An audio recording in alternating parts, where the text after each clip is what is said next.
এবার আমি ডেকে নিচ্ছি আমাদের স্কুলের সম্পাদক শ্রী আনন্দমোহন রায় মহাশয়কে, আর স্কুলের প্রাক্তনী বর্গে, যে আমাদের এই প্রাক্তনী বর্গের সম্পাদক শ্রী অসিত গুহ মহাশয়কে। আমাদের যে স্মরণিকা পত্রিকা 2026, যিনি সম্পাদক শ্রী সমীর কুমার ঘোষ, উনি উপস্থিত না থাকাতে আমি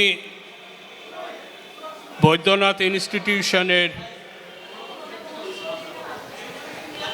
উপস্থিত আনন্দমোহন রায়কে, উনি এই ইনস্টিটিউশনের সভাপতি, আমি আমাদের প্রাক্তনী সংসদের পক্ষ থেকে আমাদের যে স্মরণিকা 2026 পত্রিকাটি ওনার হাতে তুলে দিলাম।